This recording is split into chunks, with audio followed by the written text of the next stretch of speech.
Maria, elle est une prof de chant. Elle, elle a un problème énorme parce qu'elle est seule et ça lui manque son fils. Mais elle a surmonté tout et elle mène sa vie comme ça, en solitude.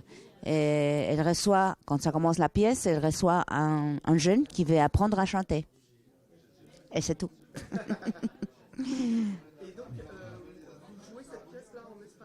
Je joue cette pièce en Espagne. Ça faisait longtemps que je ne faisais pas de théâtre, alors ça a été énorme la chose. Et surtout parce que c'est une pièce qui marche très bien. Le public, ils aiment beaucoup, ils sont très émus. On reçoit des messages très tendres des gens qui ont reparlé avec sa mère, ou reparlé avec son père, ou dit quelque... C'est très émouvant. Et je l'ai fait déjà 120 fois. Et quand j'ai vu le succès qu'il y avait cette pièce en Espagne, comme j'avais envie de faire du théâtre à Paris, mais je n'avais pas rencontré quoi, je pensais c'était bien faire un auteur espagnol en France parce que on connaît pas beaucoup ici les auteurs espagnols. Et je me suis décidée. Là maintenant, j'ai un peu peur. Et aujourd'hui, que ça a été la lecture, j'étais complètement... Parce que je continue à faire espagnol et je n'ai pas eu le temps vraiment de préparer le français. Pero je suis contente parce que on m'a mis un comédien formidable, que c'est Grégory, qui je ne connaissais pas, mais il va être très génial dans la pièce. Et c'est une pièce surtout très émouvante et qui parle des choses que tout le monde comprend. Est-ce que vous avez pu donc quand même un peu travailler avec Anne juste avant la lecture? On a travaillé 3 jours. Pas beaucoup parce que on n'avait pas le temps. Et parce que je ne pouvais pas venir beaucoup de temps. Et on a fait 3 jours. Et c'est pour ça que je suis arrivée en train de vouloir dire je ne suis pas préparée, je n'ai pas pu préparer les textes. Parce que moi, quand je le prépare, je peux bien prononcer, je peux dire tous les mots et tout ça. Mais donc là, me rencontrer avec une nouvelle version, et ça n'a pas été facile. J'étais un peu frustrée, mais bon, ça s'est passé, oui. Et surtout parce que c'était important que les gens le voient pour nous amener à ces théâtres et tout ça. C'est la première fois que je fais une lecture. Pues, je ne crois pas que comme ça des lectures pour les gens, pour avoir les... Je crois pas, peut-être on le fait, je ne savais pas parce que je ne l'ai jamais fait.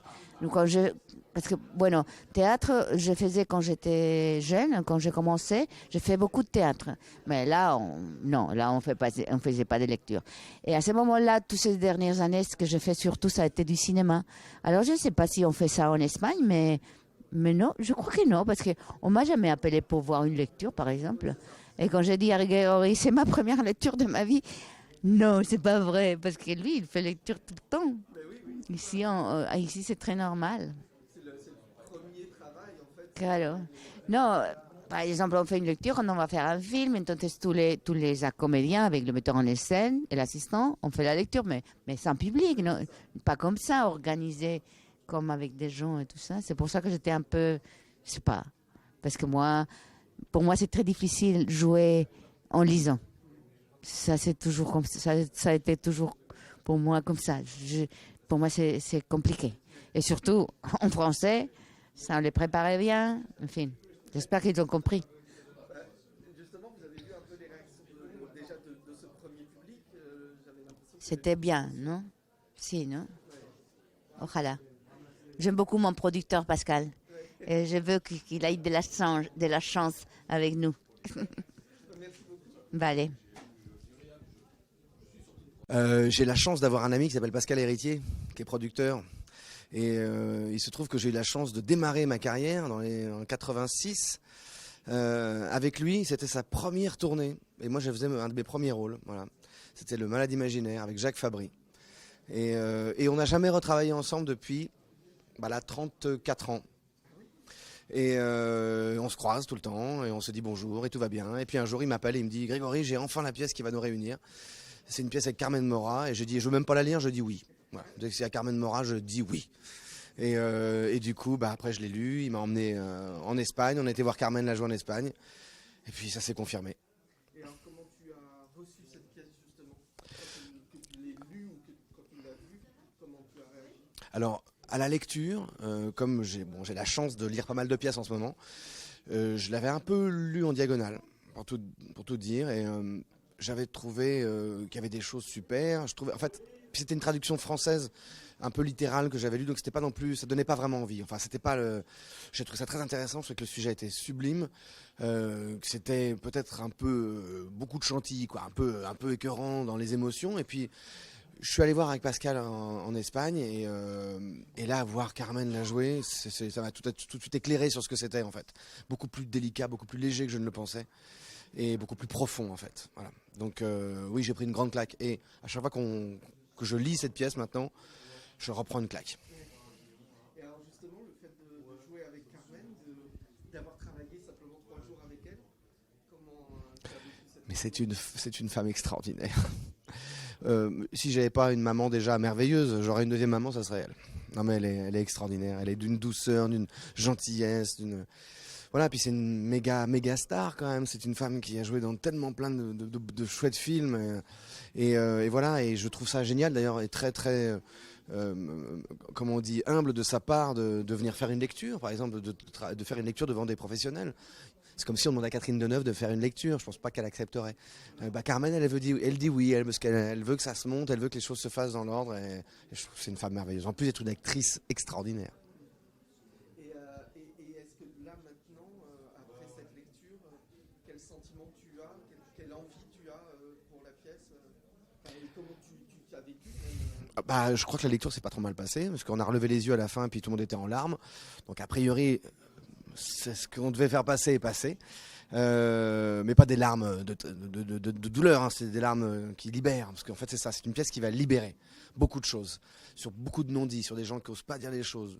La chose la plus simple, c'est de ne pas oser dire je t'aime à ceux qu'on aime, mais c'est bien plus profond que ça, il y a plein d'autres choses, et donc moi j'ai hâte de la jouer en fait, j'ai hâte que quelqu'un nous dise venez jouer chez nous, et j'ai hâte qu'on se mette à travailler vraiment, qu'on se retrouve sur le plateau avec Carmen et moi et qu'on s'amuse parce que c'est une fille qui adore s'amuser et moi aussi, on n'est pas les derniers pour dire des bêtises et en faire, donc j'ai tellement hâte. Ça sera ta première mise en scène avec Anne?